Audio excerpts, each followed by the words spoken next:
बिस्मिल्लाहिर्रहमानिर्रहीम। अस्सलामु अलैकुम। उम्मीद है आप सब खैरियत से होंगे। मेरा नाम मोहम्मद इकराम है और आज के इस लेक्चर में हम क्लास 10 का चैप्टर नंबर 1 डिस्कस करेंगे, इंट्रोडक्शन टू प्रोग्रामिंग। इसके प्रीवियस 2 लेक्चर्स में हमने सिंपल यूनिट इंट्रोडक्शन देखा और इससे पिछले लेक्चर में हमने देखा कि प्रोग्रामिंग इन्वायरमेंट और आईडी क्या होता है। पहले पिछले लेक्चर का थोड़ा ओवरव्यू ले लेते हैं नेक्स्ट स्टार्ट करने से पहले। तो पिछले लेक्चर में हमने देखा कि प्रोग्रामिंग इन्वायरमेंट क्या होती है। सिंपल हमने देखा कि जब भी हमें प्रोग्राम बनाने की ज़रूरत पड़ती है तो हमें कुछ टूल्स की रिक्वायरमेंट होती है। हमें कुछ ऐसे टूल्स चाहिए होते हैं जिनका यूज़ करते हुए हम एक तो प्रोग्राम लिख सकें और दूसरा उस प्रोग्राम को एग्जीक्यूट कर सकें, उसे कंपाइल कर सकें, डीबग कर सकें। तो उसके लिए जो बेसिक टूल्स हैं वो हमें प्रोग्रामिंग इन्वायरमेंट प्रोवाइड करती है। और हमने देखा कि एक सॉफ्टवेयर होता है जिसे हम IDE इंटीग्रेटेड डेवलपमेंट इन्वायरमेंट कहते हैं। वो एक ऐसा सॉफ्टवेयर है जो हमें प्रोग्रामिंग इन्वायरमेंट प्रोवाइड करता है, यानी कि बेसिक टूल्स प्रोवाइड करता है कि हम प्रोग्राम्स को राइट कर सकें और एग्जीक्यूट कर सकें। और उसके हमने करैक्टरिस्टिक्स देखी कि उसमें ग्राफिकल यूज़र इंटरफेस होता है, मतलब आइकन्स बने होते हैं। उन आइकन्स की मदद से हम आसानी से सॉफ्टवेयर के साथ इंटरेक्ट कर सकते हैं। और हमने कुछ IDs की एग्जांपल भी देखी जो मार्केट में अवेलेबल है, जिनका यूज़ करते हुए आप C प्रोग्राम लिख सकते हो, जिसमें हमने देखा Xcode है, कोड ब्लॉक्स है, विजुअल स्टूडियो, C line, जीनी, एक्लिप्स और भी काफ़ी ज़्यादा सॉफ्टवेयर हैं। आज के इस लेक्चर में हम डिस्कस करने जा रहे हैं जो हमारा टॉपिक नंबर 1.1.2 है, टेक्स्ट एडिटर।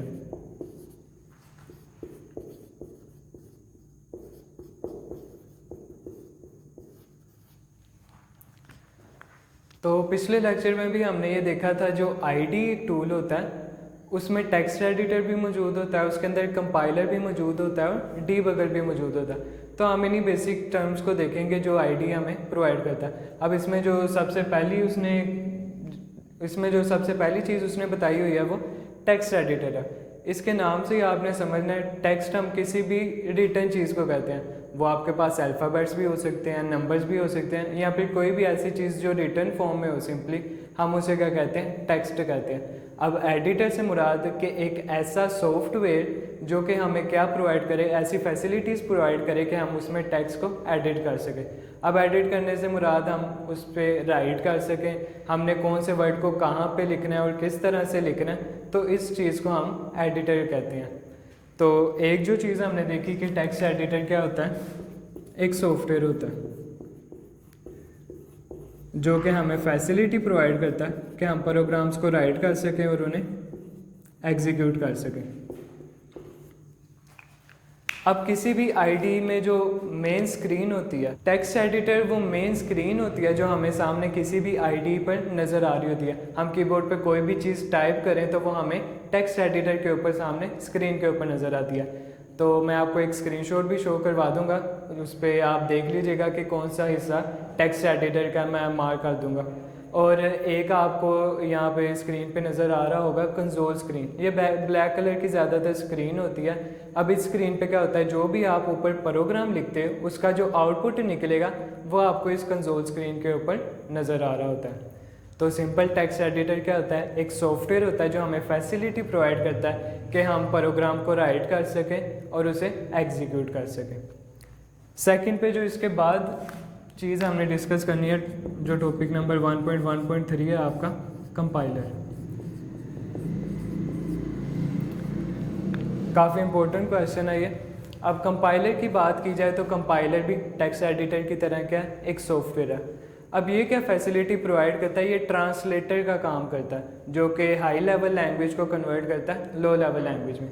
इसकी एग्जांपल आप इसी तरह से ले लें कि अगर आप किसी ऐसे शख्स से बात करना चाहते हैं जिसे उर्दू नहीं आती, लेट्स सपोज उसे अरबी आती है। अब अगर तो आपने उस शख्स से बात करनी है तो आपको एक तीसरा पर्सन चाहिए जिसे अरबिक भी आती हो और उर्दू भी आती हो। वो उसकी बात समझ के आपको उर्दू में बताए और आपकी बात समझ के उस पर्सन को अरबिक में बताए। बिल्कुल सेम इसी तरह कंपाइलर भी क्या करता है, उस तीसरे बंदे का काम करता है जो कि आपके लिखे हुए कोड को कंप्यूटर को समझाने के लिए उसे मशीन लैंग्वेज में कन्वर्ट कर देता है। तो कंपाइलर हमने देखा सिंपल क्या होता है, एक सॉफ्टवेयर होता है जो कि किसका काम करता है, ट्रांसलेटर का। और ट्रांसलेट किस चीज़ को करता है, सोर्स कोड को ऑब्जेक्ट कोड में।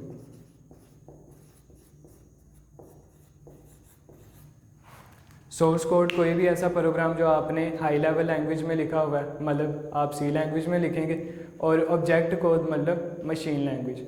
हमने 9th क्लास में भी पढ़ा कि कंप्यूटर बाकी लैंग्वेजेस को अंडरस्टैंड नहीं करता, कंप्यूटर ज़ीरोज़ और वंस की लैंग्वेज को अंडरस्टैंड करता है। तो जो सी लैंग्वेज में हम प्रोग्राम लिखेंगे कंप्यूटर उससे समझ नहीं पाएगा।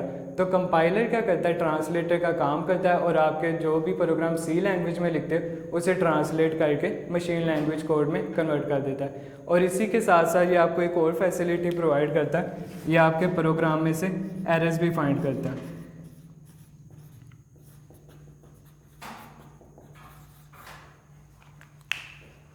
तो आज के इस टॉपिक में हमने यही दो मेन टॉपिक से डिस्कस करने थे, एक टेक्स्ट एडिटर और दूसरा कंपाइलर। सिंपल एक समरी में अगर बात की जाए तो टेक्स्ट एडिटर एक ऐसा सॉफ्टवेयर जिसके ऊपर हम टेक्स्ट टाइप करते हैं जो हमें सामने स्क्रीन पे नज़र आ रहा होता है। किसी भी आईडी की जो मेन स्क्रीन होती है वो टेक्स्ट एडिटर ही होती है। डिफरेंट आईडीज़ की डिफरेंट अपने अपने स्पेसिफिक टेक्स्ट एडिटर्स होते हैं। और दूसरी चीज़ हमने देखी कि कंपाइलर क्या होता है। कंपाइलर भी सिंपल क्या होता है, एक सॉफ्टवेयर होता है जो कि ट्रांसलेटर का काम करता है, हाई लेवल लैंग्वेज को कन्वर्ट कर देता है मशीन लैंग्वेज में, ताकि कंप्यूटर उसे अंडरस्टैंड कर सके और एग्जीक्यूट कर सके। और एक और चीज़ हमने देखी कि हमें एरर फाइंड करने की भी फैसिलिटी भी प्रोवाइड करता है। तो उम्मीद है आज के लेक्चर में आपको हर चीज़ समझ आई होगी। अगर कोई भी चीज़ समझ नहीं आई तो वीडियो को बैक करके दोबारा सुने, यहाँ पर कमेंट्स में पूछ लीजिए। जज़ाकल्लाह।